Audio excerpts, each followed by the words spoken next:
Hello students, welcome back to my YouTube channel in economics. ठीक है, I hope आप सब अच्छे ही होंगे। तो आज का लेक्चर शुरू करते हैं। जो अभी तक लेक्चर आपने पढ़ा उसमें हम गुड्स की कैटेगरी तक डिफाइन कर चुके हैं कि किस किस तरह के गुड्स हमारे पास होते हैं, intermediate good, final good, right. ठीक है, इसके अलावा आपने पढ़ा था कंज्यूमर गुड, प्रोड्यूसर गुड्स। आज हमें बात करनी है इन्वेस्टमेंट की। What do we mean by investment. तो देखो, ये जो लेक्चर है इन्वेस्टमेंट वाला, ये हम दो पार्ट में कंडक्ट करेंगे। ठीक है, तो आपको दो पार्ट में लेक्चर देखना होगा इन्वेस्टमेंट वाला, या मैं कोशिश करूंगा अगर एक पार्ट में कंप्लीट हुआ तो एक पार्ट में ही हम कंप्लीट कर लेंगे। ठीक है, तो लेट्स गेट स्टार्टेड। इन्वेस्टमेंट क्या होती है from a common point of view अगर हम देखें तो जो भी हम किसी चीज, ऐसी चीज पे पैसा लगाते हैं जब हमें फ्यूचर में कोई फर्दर मॉनेटरी बेनिफिट्स मिलते हैं तो उससे हम क्या मानते हैं, इन्वेस्टमेंट। फॉर एग्जांपल आपने कोई शेयर्स परचेज कर लिए, बॉन्ड्स परचेज कर लिए, तो आपके पॉइंट ऑफ व्यू में ये क्या है, इन्वेस्टमेंट है। क्यों? क्योंकि आपको फ्यूचर में अगर शेयर प्राइस बढ़ जाता है तो पैसा ज्यादा मिलेगा। सिमिलरली आपने एक लैंड परचेज कर ली, आपको लगता है कि क्या है ये इन्वेस्टमेंट है। क्यों? क्योंकि उस लैंड के प्राइसेस बढ़ेंगे तो आपको क्या मिलेगा, पैसा मिलेगा। ठीक है, ये तो इंडिविजुअल पॉइंट ऑफ व्यू में इन्वेस्टमेंट है। बट यहां पे हम बात कर रहे हैं इकोनॉमी की। सो अगर मैं इकोनॉमी पर्सपेक्टिव से देखूं, ठीक है, तो इन्वेस्टमेंट का मतलब ये सब चीजें नहीं होती, क्योंकि these are mere transfer of ownership. यहां पे सिर्फ ओनरशिप ट्रांसफर हो रही है। हम मैक्रो इकोनॉमिक्स की बात कर रहे हैं तो मैक्रो इकोनॉमिक्स में कंट्री के लेवल पे बात करनी होती है। ठीक है, मतलब क्या है, देखो अगर मान लो एक लैंड है जो कि फॉर एग्जाम्पल किसी शर्मा जी के नाम पे है, वो लैंड शर्मा जी ने किसी जैन को बेच दी। ठीक है, किसी जैन साहब को बेच दी। अब आप समझो कंट्री के लिए क्या फर्क पड़ता है, कंट्री के लिए कोई फर्क नहीं पड़ता, क्योंकि कंट्री के लिए तो वो लैंड पहले भी वही थी, अब भी वही है। बस हुआ क्या, वो शर्मा जी के नाम से ट्रांसफर होके किसके नाम पे चलेगी, किसी जैन साहब के नाम पे चलेगी। सो इसलिए कंट्री उसे इन्वेस्टमेंट नहीं मानती। तो कंट्री के लिए इन्वेस्टमेंट क्या है, आप भी सोच के देखो ना, एक ट्रांसफर ही तो हुआ, क्या फर्क पड़ा। कंट्री के लिए इन्वेस्टमेंट तब होता जब कंट्री के अंदर कैपिटल फॉर्म होता, मतलब गुड्स को बनाने की प्रोडक्शन कैपेसिटी जब कंट्री की बढ़ती, ठीक है, तब कंट्री मानती इन्वेस्टमेंट। जैसे कि जैन साहब ने वहां पे कोई फैक्ट्री स्टार्ट कर दी, तब वो क्या होता, इन्वेस्टमेंट। क्यों? क्योंकि पहले वो फैक्ट्री कभी थी ही नहीं, राइट, इंडिया में कभी वो थी ही नहीं। अब वो इंडिया में एक नई फैक्ट्री, मतलब इंडिया की प्रोडक्शन कैपेसिटी बढ़ गई, तब उससे हम क्या मानेंगे, इन्वेस्टमेंट मानेंगे। तो आप अपना जनरल पॉइंट ऑफ व्यू यहां पे अप्लाई नहीं कर सकते, यहां पे आपको मैक्रो पर्सपेक्टिव से, इकोनॉमी के पर्सपेक्टिव से सोचना है। ठीक है, क्योंकि जैसे ही इन्वेस्टमेंट आता है सबको लगता है शेयर्स, बॉन्ड, डिबेंचर्स ये सब तो इन्वेस्टमेंट है, सोना ले लो, ये कर लो। नहीं, गवर्नमेंट के लिए these are mere transfer of ownership only. Economic point of view से there is not any increase or enhancement in the production capacity of your nation. तो इन्वेस्टमेंट का मतलब क्या हुआ, इन्वेस्टमेंट का मतलब होगा इकोनॉमी के हिसाब से increase in production capacity of a nation. एक नेशन की प्रोडक्शन कैपेसिटी का इंक्रीज होना, तो increase in production capacity of a nation during an year. एक साल में एक नेशन की प्रोडक्शन कैपेसिटी कितनी बढ़ती है, तो जितनी एक नेशन की प्रोडक्शन कैपेसिटी बढ़ेगी एक साल में, उसी को हम क्या बोलेंगे, उसी को हम बोलेंगे इन्वेस्टमेंट। ठीक है, और इंक्रीज इन प्रोडक्शन कैपेसिटी को देखो, मैंने आपको समझाया ना, जो मशीन्स मेरे पास होती है वो मेरी कैपिटल होती है। अगर मैं कहता हूं कि प्रोडक्शन कैपेसिटी बढ़ रही है तो उसका मतलब कहीं ना कहीं ज्यादा मशीन्स बनाई होंगी देश ने, ज्यादा प्रोडक्शन हाउसेस बनाए होंगे, तो उसी लिए उस चीज को हम क्या कहते हैं, हम उसे कैपिटल स्टॉक भी कहते हैं। What is increase in capital stock, एक नेशन के कैपिटल स्टॉक का इंक्रीज होना। ठीक है, और इसी को बहुत जगह पे बच्चे बहुत कंफ्यूज हो जाते हैं, इसलिए वो थर्ड टर्म भी लिख देता हूं। बहुत बार बच्चे पढ़ते हैं कैपिटल फॉर्मेशन, तो अगर कोई चीज इंक्रीज हो रही है, बढ़ रही है, तो मैं ये भी तो कह सकता हूं फॉर्म हो रही है। तो इसलिए थर्ड जो इसके लिए सिनोनिम यूज करते हैं, हम क्या यूज करते हैं, कैपिटल फॉर्मेशन। ठीक है। अगर कहीं आप एक टर्म पढ़ते हैं कैपिटल फॉर्मेशन, तो capital formation is nothing but investment, investment करना, ठीक है। प्रोडक्शन कैपेसिटी को बढ़ाना ही क्या होता है, कैपिटल फॉर्मेशन होता है। डिनोटेड बाय, अगर मैं बात करूं कि इसको सिंबॉलिकली लिखते कैसे हैं, इन्वेस्टमेंट को डिनोटेड बाय डेल्टा आई, मतलब इन्वेस्टमेंट का चेंज होना इक्वल टू के, ठीक है। हम क्या लिखते हैं इसको, के, एक minute, investment equal to delta K, investment equal to delta K, ठीक है। इन्वेस्टमेंट को किससे डिनोट करते हैं, आई से, ठीक है। और यहाँ पे ये डेल्टा के क्यों है, के डिनोट्स कैपिटल, ठीक है। आपने बहुत बार देखा होगा सैलरी में, यूट्यूब आप देख रहे हो तो यूट्यूब में लिखा होता है ना 2.1 के, ठीक है, 500 के का मतलब क्या होता है, के का मतलब होता है कैपिटल, ठीक है। के कैसे डिराइव हुआ समझ लो, कि के क्यों यूज करते हैं। देखो 1000 gram, 1000 gram equal to 1 kilogram, 1000 centimetre, ठीक है। अगर हम बात करते हैं, sorry 1000 metre equals to 1 kilometre, 1000 litres equal to 1 kilolitre, मतलब जहां भी 1000 यूज हो रहा है वो चीज किस में कन्वर्ट हो रही है, जहां भी ये 000 अगर आ जाती है, जहां भी ये 000 आ जाती है तो वो 000 किस में कन्वर्ट हो रही है, बार बार के में। आप कुछ भी करके देखो, अगर मैं लीटर की बात भी करता हूं तो 1 किलोलीटर, तो ये जहां 000 आती है किस में कन्वर्ट होता है, के में। इसीलिए 000 को हटाने के लिए हम क्या यूज करते हैं, के। इसीलिए सैलरीज वगैरह में क्या लिखा होता है 21 के, 22 के, 500 के मीन्स 000। अब बात आती है कि how it is associated with capital. जब आप एक बिजनेस स्टार्ट करोगे तो आप सोच के देखो ना, बिजनेस स्टार्ट करोगे तो आप कैपिटल इन्वेस्ट करोगे, वो कैपिटल थाउजेंड्स में तो जाएगी, ठीक है। अगर हम बात करते हैं इंडियन काउंटिंग के हिसाब से तो there is lakh, there something like lakh और करोड़, बट अगर हम इंटरनेशनल के हिसाब से बात करते हैं there is nothing like lakh and crore, there is like thousands, millions, billions, trillions. तो उस काउंटिंग में 500,000, जिसे हम 5 लाख बोलते हैं, वो 500,000 बोलते हैं। तो इसलिए 000 किससे डिनोट होता है, के से, ठीक है। ओके, आगे बात करते हैं। तो ये समझ में आ गया आपको, इन्वेस्टमेंट एक जनरल पॉइंट ऑफ व्यू से, मतलब एक इंडिविजुअल पॉइंट ऑफ व्यू से और एक इकोनॉमी के पॉइंट ऑफ व्यू से डिफरेंट है।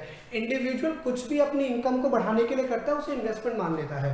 जैसे कि मैंने बताया, एक अपने लिए कोई भी एक प्लॉट खरीद लेना, शेयर खरीद लेना, लेकिन कंट्री उसे इन्वेस्टमेंट तब तक नहीं मानेगी जब तक वो एक्चुअली में पूरी कंट्री की प्रोडक्शन कैपेसिटी को बढ़ा रहा होगा, ठीक है। अब क्या होता है, जो ये इन्वेस्टमेंट होती है इसको 2 पार्ट में क्लासिफाई किया जाता है, ठीक है। एक हमारे पास होता है फिक्स्ड इन्वेस्टमेंट, ठीक है। एक हमारे पास होता है इन्वेंट्री इन्वेस्टमेंट, ठीक है। 2 तरह की इन्वेस्टमेंट हो गई, फिक्स्ड इन्वेस्टमेंट और दूसरी हो गई इन्वेंट्री इन्वेस्टमेंट। तो एक पूरे साल में कंट्री के पास जितने भी फिक्स्ड असेट्स हैं, है ना, फिक्स्ड असेट्स जैसे कि लैंड, बिल्डिंग, मशीनरी, ये सब आप पढ़ चुके हैं। जो अकाउंट्स के स्टूडेंट हैं वो ज्यादा समझते हैं, जो बाकी अकाउंट स्ट्रीम वाले नहीं वो ध्यान सुने। मेरे पास जो मशीन है, मेरे पास जो लैंड है, मतलब एक प्रोड्यूसर के पास जो लैंड है, मशीन है, इसे हम क्या मानते हैं, फिक्स्ड इन्वेस्टमेंट, क्योंकि ये बिजनेस के from the very first day से लेके एंड तक जब बिजनेस रहता है तब तक एक बिजनेस को लंबे टाइम तक के लिए सर्व करती है। आप कैसे क्या समझ सकते हो कि फिक्स्ड इन्वेस्टमेंट वो है जो एक प्रोड्यूसर के पास लंबे टाइम तक प्रोड्यूसर को हेल्प करती है, किस चीज को करने में, प्रोडक्शन को करने में, प्रोडक्शन कैपेसिटी को बढ़ाने में, जो कि हमने कैपिटल गुड्स पढ़े थे ना, वो फिक्स्ड इन्वेस्टमेंट का पार्ट होता है, ठीक है। तो फिक्स्ड इन्वेस्टमेंट क्या हो गई, फिक्स्ड इन्वेस्टमेंट का मतलब हो गया वो इन्वेस्टमेंट जो प्रोड्यूसर के पास एक लंबे समय तक इस्तेमाल की जाती है, किसके लिए, प्रोडक्शन करने के लिए, ठीक है। तो इसे हम कहते हैं फिक्स्ड इन्वेस्टमेंट। तो ये फिक्स्ड इन्वेस्टमेंट क्या है, इन्वेस्टमेंट का मतलब क्या था, चेंज इन कैपिटल। तो एक साल में एक इकोनॉमी के पास जितने भी फिक्स्ड असेट्स बढ़ेंगे, मतलब फिक्स्ड कैपिटल स्टॉक बढ़ेगा, तो उसे क्या कहा जाएगा। मान लो, समझना, साल के स्टार्ट में एक प्रोड्यूसर ने 5 मशीनरी से अपने एक बिजनेस को स्टार्ट किया। साल के एंड में आते आते उसको बीच में उसके पास बहुत अच्छा काम आया, बहुत बढ़िया काम आया। साल के एंड तक आते आते उसने मान लो 9 मशीनरी ले ली, मतलब 5 थी और 4 और ले ली, ठीक है। तो बात आती है इन्वेस्टमेंट कितने की हुई, क्या 9 की हुई, 9 मानू? नहीं, साल के शुरुआत में तो 5 ही थी उसके पास जब उसने बिजनेस शुरू किया। मैं बिजनेस शुरू से कहना चाहता हूं कि वो बिजनेस पहले से कर रहा था। तो इस साल का जब शुरुआत हुआ इस अकाउंटिंग ईयर का, तो 5 मशीनरी थी, 4 उसने साल में ली। तो द क्वेश्चन इज इन्वेस्टमेंट कितनी हुई, 9, 5 या 4? तो हम इन्वेस्टमेंट कितनी मानेंगे, 4, क्योंकि पूरे साल में एडिशन जो हुआ, पूरे साल में जो आपने कहा कि इंक्रीज या फिर एडिशन जो हुआ, वो एडिशन कितने का हुआ, 4 का। तो इसे बोलते हैं फिक्स इन्वेस्टमेंट। तो फिक्स इन्वेस्टमेंट का मतलब क्या हुआ, increase in fixed capital stock of a nation, ठीक है, ड्यूरिंग एन ईयर। एक साल में कितना आपके पास जो फिक्स्ड कैपिटल स्टॉक है वो इंक्रीज करा। तो जितना फिक्स्ड कैपिटल स्टॉक एक साल में इंक्रीज करेगा उसी को हम क्या बोलेंगे, फिक्स्ड इन्वेस्टमेंट बोलेंगे। That is the idea of fixed investment. ठीक है, समझ में आ गया? फिक्स्ड इन्वेस्टमेंट मतलब वो इन्वेस्टमेंट जो प्रोड्यूसर को लंबे टाइम तक सर्व करती है। तो जितने से बिजनेस स्टार्ट किया वही फिक्स्ड इन्वेस्टमेंट नहीं है, साल भर में जो बढ़ेगा, क्योंकि जो ऑलरेडी है उसे इन्वेस्टमेंट नहीं मान सकते ना। हम बात करते हैं कि कितना हर साल बढ़ता है, तो जो बढ़ेगा वो इन्वेस्टमेंट मानता हूं, क्योंकि इन्वेस्टमेंट का मतलब ही कैपिटल को फॉर्म करना होता है। ठीक है, तो ये होती है हमारे पास fixed investment. Besides that we have inventory investment. अब इन्वेंटरी इन्वेस्टमेंट क्या होता है? स्टूडेंट्स को ऐसा लगता है कि जो रॉ मटेरियल प्रोड्यूसर के पास है वो इंटरमीडिएट गुड है। वो इंटरमीडिएट गुड जरूर है, लेकिन एक इंटरमीडिएट में मैंने थर्ड आपको एक पॉइंट बताया था, उस पॉइंट को याद करें। उस पॉइंट में मैंने आपसे ये कहा था कि अगर एक प्रोड्यूसर एक साल में यूज कर लेता है तो बहुत अच्छी बात है, नहीं यूज कर पाएगा तो अगले साल के लिए क्या हो जाती है, वो भी उसके लिए इन्वेस्टमेंट। तो उसे बोलते हैं इन्वेंट्री इन्वेस्टमेंट। तो इन्वेंट्री इन्वेस्टमेंट का मतलब क्या हुआ? इन्वेंट्री इन्वेस्टमेंट का मतलब हुआ कि इन्वेंट्री इन्वेस्टमेंट इंक्लूड्स, ये क्या क्या चीजें इंक्लूड करता है? पहली, स्टॉक ऑफ फिनिश गुड्स, कितना फिनिश गुड बचा है, stock of semi finish goods, ठीक है, और third stock of raw material. ठीक है, तो ये स्टॉक ऑफ इन्वेंट्री इन्वेस्टमेंट मतलब जिसमें मैं डीलिंग करता हूं, है ना। फिक्स इन्वेस्टमेंट जिनसे प्रोडक्शन करता हूं, इन्वेंट्री इन्वेस्टमेंट जिसमें डीलिंग करता हूं। तो अगर एक फर्नीचर वाले का एग्जांपल लेके चले, वही एग्जांपल, तो उसी से इन दोनों को समझो। एक फर्नीचर वाला था, उसके पास क्या थी, पेंट की मशीन थी, ठीक है, जिससे वो अपनी सारे फर्नीचर इक्विपमेंट्स को पेंट करता है। इसके अलावा उसके पास क्या था, उसके पास कटिंग मशीन थी जिससे वो वुड को कट करता है, फिनिशिंग सब चीजें थी उसके पास। वो क्या था उसका फिक्स इन्वेस्टमेंट। ठीक है, तो उसने साल में 2 मशीन और खरीदी, तो हम कहेंगे भैया 2 मशीनरी जो है वो क्या होगी उसकी फिक्स इन्वेस्टमेंट इस साल की। Now let's talk about inventory investment. अगर एक प्रोड्यूसर के पास, अब ये हमने तीनों पॉइंट लिखे, lies at the end of the year, साल के एंड में कितना बचा, वही इन्वेंट्री इन्वेस्टमेंट है। जो बिक गया वो तो भैया उसके लिए क्या हो गया, भैया सोल्ड गुड्स हो गए, तो वो तो नहीं काउंट हो सकता। अब मान लो प्रोड्यूसर काम कर रहा था, ठीक है, साल के एंड में, जो कि 31 मार्च को साल क्लोज हो जाता है, हर साल 31 मार्च को, हमारा अकाउंटिंग ईयर क्या है, 1 अप्रैल टू 31 मार्च। तो मान लो 31 मार्च के एंड में प्रोड्यूसर के पास, वो फर्नीचर वाले के पास 10 सोफे बच गए जो कि साल में नहीं बिक पाए, 10 सोफे बच गए जो नहीं बिक पाया। ठीक है, तो वो 10 सोफे प्लस उसके पास 3 सोफे थे जो पूरे प्रोड्यूस नहीं हुए थे, ठीक है, 4 अलमीरा थी जो पूरी प्रोड्यूस नहीं हुई थी। तो 10 सोफा जो वो पूरा प्रोड्यूस कर चुका था वो, प्लस मैंने आपसे क्या कहा, 4 सोफा जो प्रोड्यूस नहीं कर पाया, प्लस 3 अलमीरा जो उसकी बीच में रुक गई, वो भी प्रोड्यूस पूरी तरह से नहीं हो पाई, और साथ में वो वुड, वो पेंट के डब्बे, ठीक है, आयरन नेल्स जो उसने साल में खरीदे थे के काम आएंगे, वो उसके पास काम नहीं आ पाया। कुछ भी रॉ मटेरियल जो उसके पास बच गया, वुड, ठीक है, पेंट, ये उसके पास कुशन्स, ये उसके पास क्या हो गए, बच गए साल के एंड में। ठीक है, तो ये 3 चीजें उसके पास बच गई साल के एंड में। Now please understand coming year के लिए उसके लिए वो क्या हो जाएगी, इन सबको कमिंग ईयर में वो बोलेगा ओपनिंग इन्वेंट्री। ठीक है, जिसे जो स्टूडेंट्स हैं यहाँ पे अकाउंट्स वाले स्टॉक बोलते हैं, ओपनिंग स्टॉक। और ये ओपनिंग इन्वेंट्री उसके लिए क्या हो जाएगी, ये ओपनिंग इन्वेंट्री उसके लिए बन जाएगी कमिंग ईयर की इन्वेस्टमेंट। तो साल भर में फिर ये स्टॉक उसके पास बच जाएगा, ये भी उसके लिए क्या है, एक इन्वेस्टमेंट होती है। जो बिक गया माल वो तो बिक गया, isn't it? लेकिन जो पड़ा हुआ है, जो रखा हुआ है, वो कमिंग ईयर के लिए क्या हो जाएगा, शुरुआत, और वही क्या हो जाएगी उसकी नए साल की इन्वेस्टमेंट। ये कैलकुलेट कैसे करते हैं, इन्वेंट्री इन्वेस्टमेंट कैलकुलेट कैसे करते हैं, क्योंकि हर साल बचा होगा सामान तो स्टार्टिंग में और साल के एंड में भी, मतलब साल के स्टार्टिंग में मैं कुछ सामान लेके आया, जैसे कि वो 10 सोफे लेके आया, 4 सोफा ये अनफिनिश्ड लेके आया, 3 अलमीरा, कुछ फुड लेके आया। तो अब जब इस साल का भी एंड आएगा तो भी कुछ बच जाएगा। Now the question is how we are going to calculate inventory investment. हम ये देखते हैं कि साल के शुरुआत में तुम कितना लाए थे और साल के एंड में कितना बचा है। साल के शुरुआत में कितना लाए थे, साल के एंड में कितना बचा है। जैसे कि साल के शुरुआत में 5 मशीन लेके आया था और एंड में कितनी है, 9 मशीन, तो इन्वेस्टमेंट कितने पे हुई, 4 पे। तो सेम यहां पे भी ऐसे ही आता है कि हम क्या निकालते हैं, चेंज इन इन्वेंट्री। क्या निकालते हैं हम, चेंज इन इन्वेंट्री।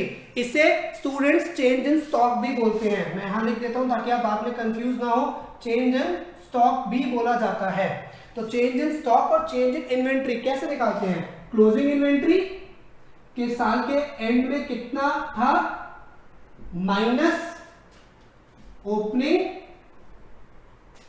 इन्वेंट्री, मतलब साल के शुरुआत में मैं कितना लाया था माइनस साल के एंड में मेरे पास कितना बचा।